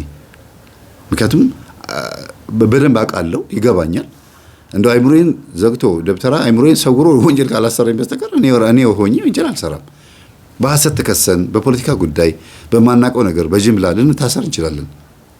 97 ግርግር ጊዜ እንዴት እንደነበርኩኝ ነግሬያቸዋለሁ። እንዴት ወስደውን ሰንዳፋ እንዴት ታስሬ እንደነበር ውስጥ እግሬን ታስሬ ነበር ማለት ተገርፌ ነበር። ሰንበር ሁሉ አለው እግሬ ላይ እንደዚህ የተገረፍኩበት እና በፓንት ብቻ ነበር እስር ቤት የታሰርነው። ካራቴራ የለ፣ ቀበቶ የለ፣ ሱሪ የለ፣ ምን የለ። ሌሊት ነው ያመለጥነው 10 ሰዎች ሆነን የ97 ግርግር ጊዜ ማለት ነው በማናውቀው ታስረን እና እግዚአብሔር ይመስገን እስር ቤት ምን እንደሆነ በደንብ አውቃለሁ። በጅምላ መታሰር መገረፍ ምን እንደሆነ አውቃለሁ። በአንድም በሌላ መንገድ እግዚአብሔር ያስተምረኛል። እንደገና አሁን ለማስተማር ደግሞ ገብቼ ደግሞ ብዙ ነገር እናውቃለሁ። ቅጽበታዊ የሆነ ወንጀልና ኃጢአት ሰርቶ እስር ቤት ግን ረጅም ዓመት መማቀቅ ምን እንደሆነ አውቃለሁ። ቅጽበታዊ ኃጢአት ምን ማለት ነው? ስሜትን አለመቆጣጠር፣ ድንገት ሄዶ ሰውን በሽጉጥ መግደል፣ በጩቤ መውጋት፣ ድንገት ሄዶ ክብረ ነክ የሆነ ዘረኝነት የሆነ ስድብ መሳደብ፣ የማይሆን ፖለቲካ ተናግሮ መታሰር፣ እንደው አፍን ሰብሰብ ባለማድረግ ምናምን ብዙ ነገር አውቃለሁ። ስለ እውነት ብሎ መታሰር ደግሞ አውቃለሁ። እውነትን ተናግረው የታሰሩ አሉ፣ ባለጊዜ ያሰራቸው አሉ። እንደገናም ደግሞ የማይመለከታቸው ውስጥ ገብተው የታሰሩ ሰዎች አሉ። እናስታርቃለን ብለው ገብተው የታሰሩ ሰዎች አሉ። በሌላ ኬዝ ማለት ነው። ለማስታረቅ ብለው ለመገላገል ብለው ገብተው ከዛ ደግሞ ለአንደኛው ወገን አግዘው ሲጣሉ የታሰሩ አሉ። በጣም ብዙ አሉ ወንጀል የሰሩና በራሳቸው ላይ ጥቃት ለማድረስ ብለውም የታሰሩ አሉ። ራሳቸውን ለመግደል ራሳቸውን ለማጥፋት ብለው ጥረት ሲያደርጉ የታሰሩ ሁሉ አሉ። አስቡት እንግዲህ። እንዲያውም አንድ የሆነ ቪዲዮ አይቼ ነበር ቲክቶክ ላይ እየሮጠ ከጫካ ወጣ። እንዴ ምን አይነት ሰው ነው? ምን ሆነሃል ሲሉት ጊዜ እንዴ እኔ ጫካ ገብቼ ራሴን ላጠፋ ስል ገጀራ ይዞ ሊገለኝ ገጀራ ይዞ መጣ አለ። ገብታቸው እንዴ ሰው ራሱ ማጥፋት አይችልም እንዴ ሆ አለ። ራሱን ሊያጠፋ ጫካ ገብቶ ገመድ እንትን እያለ ያለ ሌላ ሰው ጎራዴ ይዞበት እየሮጠ ሲመጣ ሮጦ ማምለጥ ምን ማለት ነው? እና ግደሌ ነው የሚባለው ለማጥፋት ከሆነ ራሱን። እና በቀደም እየሳቅኩ ነበር እንደዛ አይነት ቪዲዮዎች እና አንዳንድ ጊዜ ራሱን ሊያጠፋ ብሎ ተይዞ ሲታሰር አስቡት። እስር ቤትም እኮ ራሱን ማጥፋት ይችላል።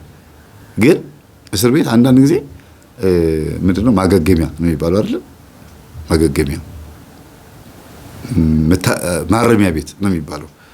እና ትንሽ አብረውት ያሉት እስረኞች ምናምን ሲያወሩት ምን ሲሉት ተስፋ ቢያርግ እስረኛ አለና እና ይሄን እስረኛ እስር ቤት ያሰሩት ጥፋተኛ ወንጀለኛ ሆኖ ቢሆንም ማለት ራስን ማጥፋት ወንጀል ቢሆንም ቃሉ ያስቃል አይደል? ግን ደግሞ ራሱን እንዳያጠፋም ጭምር ሊያስተምሩት ሊመክሩትም ጭምር እንደ ካውንስሊንግ ነው፣ የምክር አገልግሎትን ለመስጠት ነውና እዛ ሲሆን ትንሽ ይረጋጋል። እንፈተዋለን የሚሉት እነሱ ይፈታል የሆነ ጊዜ ላይ። ግን ተስፋ የሌለው ሰው ነው። ራሱ ማጥፋት የሚፈልግ ሰው ከሆነ ማንንም ሰው ጓደኞቹ ሊያደርግ አይፈልግም። አሁን ደግሞ እስረኞች ጓደኞቹ ሆነዋል። እንደዚህ አይነት ሰው አጋጥሞኛል። በኋላ ላይ ትምህርታችንን ሰምቶ ግን ምን አለ? ራሴን አጥፋ የሚያደርገኝ ሰይጣን ነው ማለት ነው አለኝ። አዎ ልክ ራስን ካጠፋ በኋላ ልክ ሲጥ ብለህ ከሞትክ በኋላ እኮ ነፍስ ከስጋ ውልቅ ስትል ሃይ ነው የሚልህ አጠገበው ነው ትላለህ። ስጋ እዚህ ተንጠልጥሏል፣ ነፍስ እዚህ ጋር ነች፣ አጅሬው እዚህ ጋር ነው። እንዴት ነው እኔ እኮ እንደዚህ እንድትሆን ያደረኩ ቢልህ ምንድን ነው የምትለው አልኩት። ሳቀና ገረመው። የእውነት ተቀብሎኛል። የሚገርማችሁ እድሜ ልክህን ሳሰቃይ የነበርኩት እኔ ነኝ ቢልህስ? ቤተሰቦችን በሙሉ ጨካኝ ያደረኩብህ እኔ ነኝ ቢልህስ አልኩት።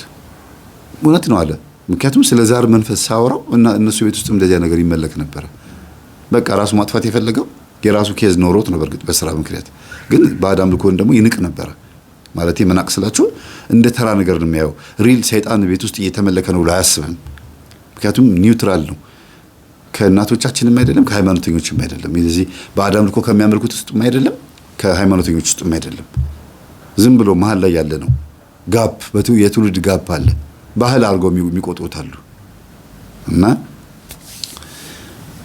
ወደ ልቦናው ተመልሶ ከእስር ቤት አስተምሬ ስወጣ ፖሊሶቹን ሄደው አናግሯቸዋል። እኔ ገብቶኛል፣ ከመምህር ተስፋዬ ጋር ሄጄ ጸበል መጠመቅ እፈልጋለሁ አለ። ኃላፊነቱን እሱ ከወሰደ ብቻ ምን ለቀህ አሉት። ከዛ ደውለው በሚቀጥለው ስትመጣ የሚፈታ እስረኛ አለ፣ ጸበል ቦታ ይዘኸው ትሄዳለህ አሉኝ። እሺ አልኳቸው። ይሄ እስረኛ የታሰረው በዚህ ምክንያት ነው ብለን ነግረናል አይደል አሉኝ። አዎ አልኳቸው። ስለዚህ አሁን አንተ ካለህ ይፈታሉኝ። ራሱ እንዳያጠፋ ነበር ያሰርነው። ወንጀል ነው በርግጥ ብዙ ጊዜ ቤተሰቦችን እያስታቀቀ ስላስቸገረ በቃ ይታሰር ተብሎ ነው። ምንም ማድረግ አይችሉማ። ጸበል እንውሰድ እንኳን አላሉም። አይገርማችሁ? እኔ ግን ጸበል ይዤ ሄድኩኝ። ምክንያቱም ፖሊሶች ናቸው ያዘዙኝ ይሄን ነገር። ጸበል ይዤ ሄድኩኝ። ዳነ። አሁን ኖርማል ነው ልጁ። ጉባኤ ላይ ምናምን ታገኙታላችሁ። የመምህር ግርማ ጉባኤ ላይ እንዲያውም አብሮ ያግዛል። እንደ ማስተናገድም ያደርገዋል። አንዳንዴ ሰዎች እንደ መምከርም ያደርገዋል። ምንድነው ብላችሁ ምንድነው በዚህ ልክ የተለወጠ ሰው ነው ለማለት ፈልጌ ነው። ብዙ ሰዎች እየገባቸው ሲመጡ ምን እንደሚሉ ታውቃላችሁ? ያለፈው ጊዜያቸውን ያስቡትና ይቆጫሉ። የማይረባ ጊዜ አሳልፌ ስንት ነገር አበላሽሁ ምናምን ብለው ይቆጫሉ። ግን ተቆጭቶ ብቻ አይቀሩም። ንስሐ ገብተዋል፣ ቅዱስ ቁርባን ተቀብለዋል። አንድ መጽናኛ እንኳን አላቸው። ሁለተኛ ስራ ለመግባትም ቻንስ ይኖራቸዋል። እንዴት ስራ ሲገቡ ሲቀጠሩ ገንዘባቸው እንዴት ማድረግ እንዳለባቸው ማኔጅ የሚያደርጋቸው ይሄ ትምህርት። እያንዳንዱ ህይወታችሁን እኮ እንዴት መምራት እንዳለባችሁ የምታውቁት እናንተ ናችሁ። ስኬጁል ሆናችሁ እያንዳንዱን ወጪ ገቢያችሁን ገንዘባችሁንም ሆነ እግራችሁ የት መሄድ እንዳለበት የምታወጡት የሆነ ነገር ሲገባችሁ ነው። አንዲት ነገር የሆነች ብልጭ ብላ የምትበራ ነገር ካለች ነው በህይወታችሁ ላይ የምትበራዋ ነገር ነች። ሌላውን ቀጥሎ እንድታስቡ የምታደርጋችሁ እሷም መንቃት ናት። ንቁ ነው መጽሐፍ ቅዱስ ይላል። ንቁበት፣ እወቁበት ነው የሚለው፣ ግለጡበት ነው የሚለው። ስለዚህ መንቃት ያስፈልጋል። መጀመሪያ በሁለት እግር መቆም ያስፈልጋል። ባንካሴ ቆሞ አይደለም ሰውን መርዳት። በሁለት እግር ቆመ ራስህ አንተ ውስጥ ያለው መንፈስ አንቺ ውስጥ ያለው መንፈስ ተቆጣጥረሽ ማሰር፣ መገዘት፣ ወደ ሲኦል መሸኘት ስትቺ ጤነኛ ሆነሽ ቅዱስ ሚካኤልን ስትለምኙ፣ መላእክትን ቅዱሳንን ስትለምኙ ስለትሽ መድረስ ሲጀምር እግዚአብሔር ጸሎትሽን ሲሰማ የዛን ሰዓት አንቺ በሁለት እግርሽ ቆመሻል ማለት ነው። የዛን ሰዓት አንተም እንደዛ ነህ። ከዛ ሰዎችን መርዳት ትችላለህ። ሰዎችን ለመርዳት መጀመሪያ በራስ በሁለት እግር መቆም፣ ያንተን የአይንህን ጉድፍ ማውጣት ነው፣ የአይንህን ምሰሶ ማውጣት ነው የሚያስፈልገው። ስለዚህ የገባህን ለሰዎች ስታስተምርም ከነዛ ሰዎች መንፈስ ስለሚመጣበት ማታ ደግሞ መስገድ አለብህ። ሰዎችን የሚመክሩ በጣም ብዙ ሰዎች ራሳቸው ህይወታቸው ሚዝረብል የሚሆንባቸው አሉ። ዝብርቅርቅ ትርምስምስ ይልባቸዋል። ለምን? ሰባኪያ ነው ብዙ ጊዜ በዝሙት የሚወድቁት፣ ህይወታቸው ምስቅልቅል የሚሆነው። መምህራን፣ አርቲስቶች ሰውን የሚመክሩ ህይወታቸው ዝብርቅርቅ ጠብ ያለ ነገር የላቸው። ለምን? ሰውን ሲያስተምሩ ውስጥ ያለው ቡዳም ይቀናል። ያስተማሯቸውና የመከሯቸው ሰዎች ህይወት ሲቀየር የነዛ ሰዎች መንፈስ መጥቶ ማነባክ ስለሆንክ ነው እኔ ስንት ዓመት ሙሉ አጫሽ ያደረኩትን ዱርዬ ሰላቢ ሆኜ ገንዘቡን ስሰልበው የነበረውን ሰውዬ የምትመልስብኝ ብሎ የነዛ ሰዎች መንፈስ መጥቶ መካሪውንና አስተማሪውን ሰውዬ ይገስጸዋል ወይም ደግሞ ያጠቀዋል። ስለዚህ ራሱ መምህሩ ሰባኪው አንድ ስቴፕ መሄድ አለበት። የራሱ የግል ህይወት ሊኖረው ይገባል። የጸሎት የስግደት ህይወት ሊኖረው ይገባል። የግዴታ ነው። ይሄ ግድ ነው። እኔ ራሴ በህይወት የተማርኩት ነገር ነው መነግራችሁ። ያው ቅዱስ ጳውሎስ ሲናገር ይሄን ክርስቶስም ተናግሯል አይደል? አንተ ሌላው ላይ ጣትን ስትጠቆም አንተ ላይ ያለውን መጀመር ምሰሶህን አውጣ ይላል። አንድ ቀጥሎ ደግሞ እንዲያውም በሮሜ በመጽሐፍ ቅዱስ ሮሜ ምዕራፍ 2 ላይ በጣም የሚገርምኛን የሚገስጽ ኃይለ ቃል አለ። የሚገርም ነገር ነው። ሮሜ 2 ከቁጥር 20 እስቲ ከ17 ጀምሮ ያለው ላንብብላችሁ። አንተ ግን አይሁዳዊ ብትባል በሕግም ብትደገፍ ይላል፣ በእግዚአብሔርም ብትመካ ፈቃዱንም ብታውቅ ከሕግም ተምረህ የሚሻለውን ፈትነህ ብትወድ በሕግም የእውቀትና የእውነት መልክ ስላለህ የእውሮች መሪ በጨለማም ላሉ ብርሃን የሰነፎቹም አስተማሪ የሕፃናትም መምህር እንደሆንክ በራስህ ብትመካ ብትታመን እንግዲህ አንተ ሌላውን የምታስተምር ራስህን አታስተምርምን? አትስረቅ ብለህ የምትሰብክ ትሰርቃለህን? አታመንዝር የምትል ታመነዝራለህን? ጣዖትን የምትጸየፍ ቤተ መቅደስን ትዘርፋለህን? በሕግ የምትመካ ሕግን በመተላለፍ እግዚአብሔርን ታሳፍራለህን? በእናንተ ሰበብ የእግዚአብሔር ስም በአሕዛብ መካከል ይሰደባልና ተብሎ እንደተጻፈ እያለ ይቀጥላል። እና በአሕዛብ መካከል ስማችሁ ተሰደበ የሚለው ምን ማለት ነው? የምናስተምራቸው ሰዎች ላይ ያለው ኃይለኛ መንፈስ እንደገና ሰባኪውም ራሱ ደግሞ በግል ህይወቱ ላይ ደግሞ ምናልባት ከቤተሰቡ የመጣም ይኖራል። ተባብረው ሰባኪውን ከስነ ምግባር ውጭ ያደርገዋል። እንዲታማ፣ እንዲሰደብ፣ እግዚአብሔርን በሱ ላይ እንዲነቀፍ ያደርገዋል ማለት ነው። ስለዚህ ብዙ ጊዜ በጣም ብዙ ነገሮችን ለማስተማር እስር ቤት በሚሄድበት ሰዓት የእስረኞቹ መንፈስ ራሱ ተጽዕኖ ይፈጥራል።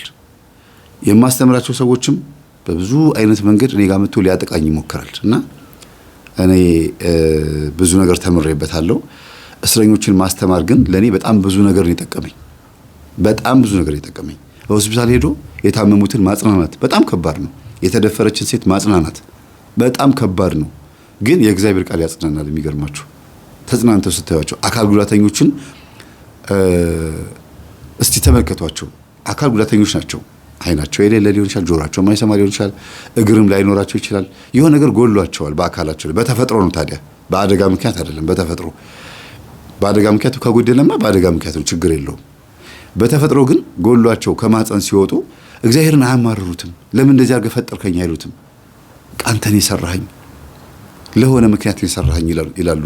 ይሄን ትምህርት ሲሰሙ ግን ወይ ጉድ፣ ለካ እግዚአብሔርም እንደዚህ ይሄንን አንተን የሰራኸኝ ብዬ እንዳመሰግነው ምክንያት ሆነኝ እንጂ ሰይጣንም ለካ እንደዚህ ያደርጋል። ማህፀን ሲከራይ ሰይጣን እንደዚህ ነው። እናቶች በአዳም ልኮ ሲያመልኩ በደንብ አድርገው ሰይጣንን ሲገብሩለትና አንዳንድ ጊዜ በሰይጣናዊ መንገድ በጣም ረጅም ዓመት ዘሮቻቸው ሲመጡ በዘራቸው እንደዚህ ሲቀጥል እርግማንም ከሆነ እንደዚህ ያን ነገር ይመጣል ብለው በጣም ነው የሚገርማችሁ እንትን የሚሉት። የበለጠ ነው የሚገባቸው እነዚህ አካል ጉዳተኞች። ይሄን ትምህርት በደንብ ነው የሚያዳምጡት። እንዴ የዳነች ሁሉ ልጅ አለች፣ እየተንፋቀቀች ትሄድ የነበረች ልጅ ሁሉ ድናለች። ይሄን ትምህርት በመስማት ብቻ አጥማቂዎቹ ጋር ሳትሄድ፣ የሚፈውሱት አባቶች ጋር ሳትሄድ ቤቷ የዳነች አለች። ምንድነው መንቃትና ማወቅ እግዚአብሔርን ከማማረርም ያድናል፣ እንደገናም ደግሞ ሰዎች ላይ ከመፍረድም ያድናል። በቃ ሰይጣን ላይ ነው ትኩረት የምናደርገው። እሱ እግዚአብሔር ይገስጸው፣ እኔ እግዚአብሔርን አመልከዋለሁ ምናምን፣ በቃ ትኩረቱ እዚህ ላይ ነው የሚሆነው። የነፍስ ጉዳይ ላይ ነው ትኩረት የሚኖረው እና በአንድም በሌላ መንገድ ብዙ ነገር ያስተምራል። እቺ ገጠመኝ ለኔ በር ከፋች ናት ለማለት ፈልጌ ነው እቺን ገጠመኝ ያመጣሁት። ግን ባካችሁን አንድ ሰው ወንጀል ሰርቶ ቢታሰርም እንኳን ወንጀለኛ ነህ አትበሉት። ወንጀለኛ ሊሆን ይችላል በእርግጥ የሆነ አጥፍቶ፣ ግን ልክ እንደዚህ የቤት ሰራተኛ ያለ ፍላጎታቸው ደግሞ በመናፍስት ኃይል ደግሞ የሚደፍሩ፣ የሚያስደፍሩ፣ የሚያሰርቁ፣ የሚሰርቁ ብዙ ኃጢአት የሚያሰሩ ሰዎች አሉ።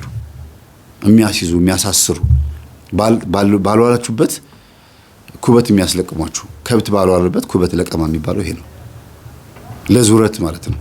እና አንዳንድ ጊዜ እንደው አትፍረዱ ሰው ላይ፣ በእውነት ማንም ላይ አትፍረዱ። በቃ የሁሉም ዘረኞች የዘረኝነት ምንጭ ሰይጣን፣ የፖለቲከኞች የጦርነታቸው የጥይታቸው መንስኤ ሰይጣን ነው፣ አጋንንት ነው።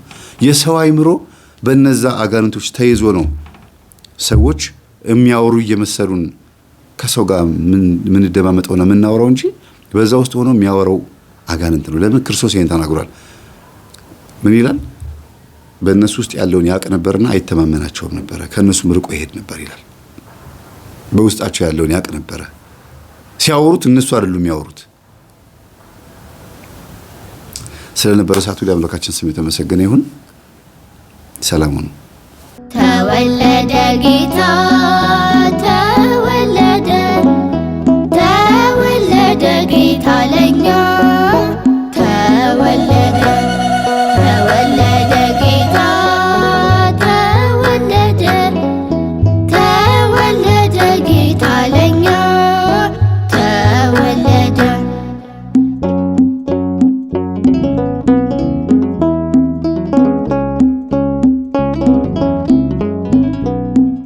እረኞቹ ምስጋና ቀረቡ፣ እሰይ እሰይ። ሰብአ ሰገል ስጦታ ቀረቡ፣ እሰይ እሰይ።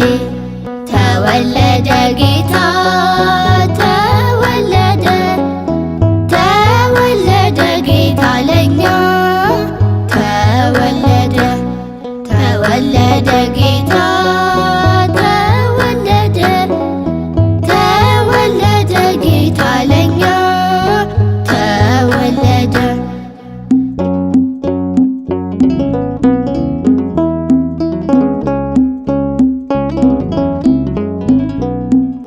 በሆሳዕና ሕፃናት ዘመሩ፣ እሰይ እሰይ።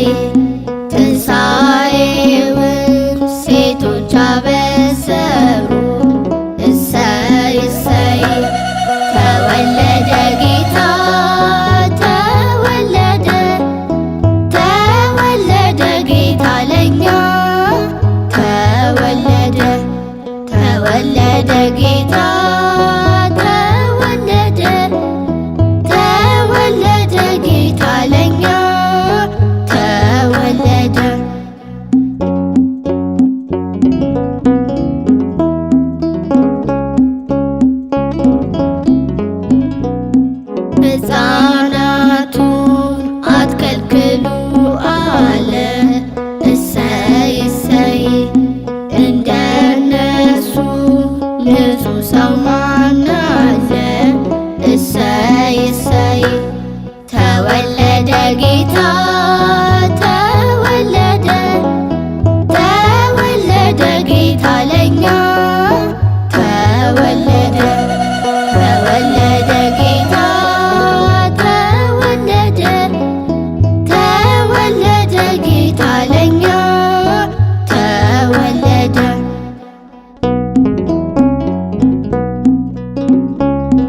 ጌታ ተወለደ ተወለደ ጌታ ለኛ ተወለደ ተወለደ ጌታ ተወለደ ተወለደ ጌታ